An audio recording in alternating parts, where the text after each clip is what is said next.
Sup guys, I just finished my second playthrough of the Nier Automata demo on the PS4, and I've gotta say, it's shaping up to be a game I have strong feelings about purchasing.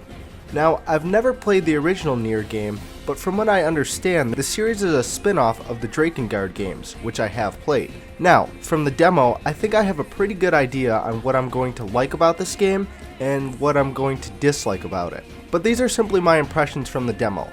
I've watched some gameplay footage prior to the demo, but other than that, playing the demo is my first real exposure to the Nier series. Now, I'm going to try to keep myself as ignorant as possible to the game and the series as a whole, just so that when I play the full game I can judge it on its own merits and formulate my own opinions on it as a standalone game.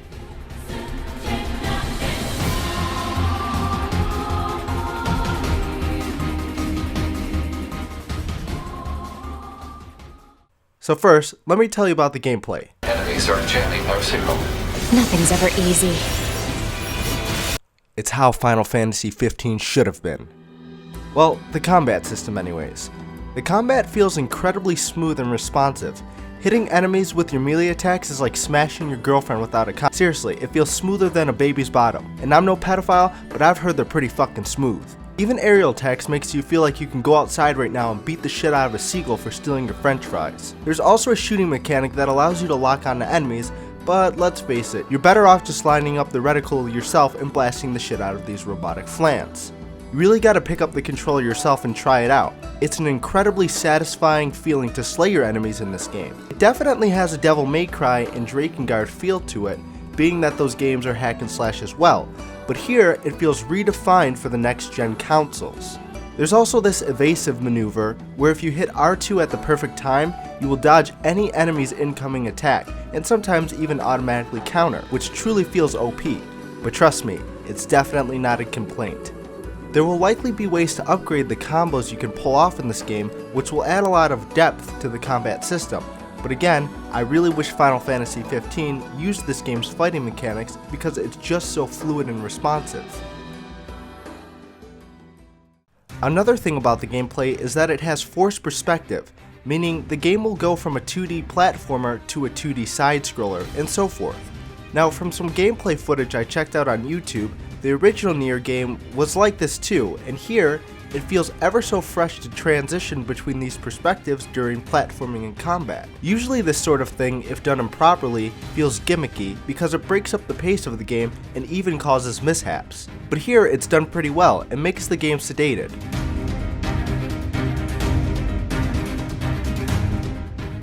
The graphics.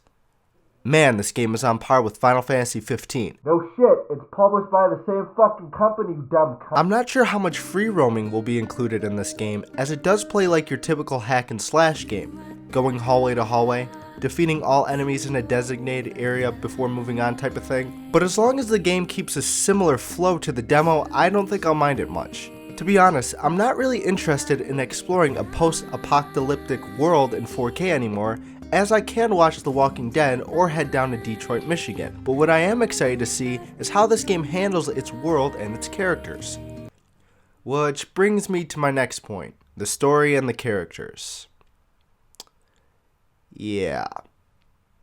Now, I know these types of games aren't meant to tell these deep introspective stories that change your perspective on life and make you realize that life is just a small ephemeral moment in history that is both insignificant and irrelevant to the fleeting lives of each passerby that you meet that will one day pass away and be forgotten and abandoned in the antiquity of civilization, but it doesn't hurt to tell a good story with likable characters. And yes, I know these games are supposed to be more action-oriented more than anything, but that's no excuse. So, I said previously how this game reminded me of the Devil May Cry series and the Drakengard series. Well, another reason for that is how this game treats its characters and story. Now don't get me wrong, both have really good high concept ideas, and seriously would make fantastic movies, hint hint. But the characters, their motivations, their developments always feels contrived and cold. The characters often feel two-dimensional and really are not memorable in any way. Let me give you an example.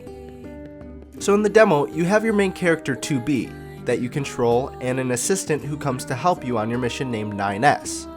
This is the first time they meet, at least to my knowledge. 2B acts like a cold-hearted bitch who is totally focused on the mission and nothing else, whereas 9S is the exact opposite. He's your happy-go-lucky, friendly guy. He's filled with humanistic personality, we'll say.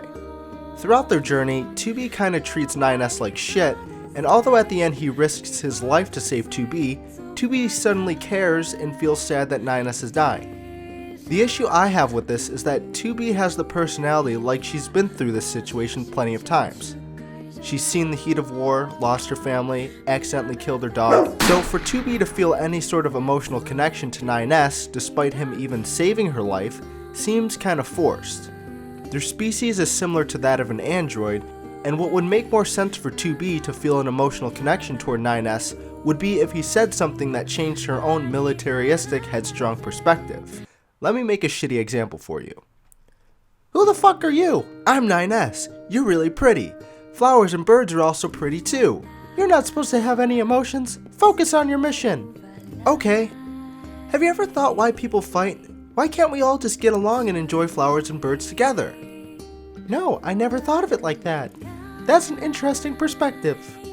What am I saying? Get back to your mission! 9S! Oh no! The only character who has a unique perspective that has influenced a change on my thinking is dying! And his view on life is very interesting and I secretly want to know more about it.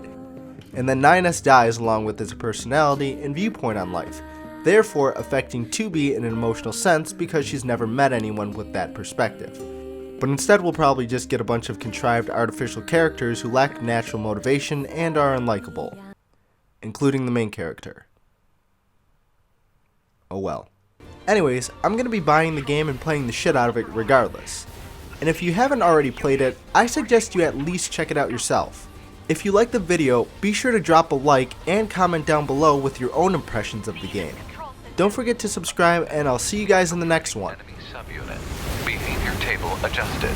Balance controls overridden. Ah.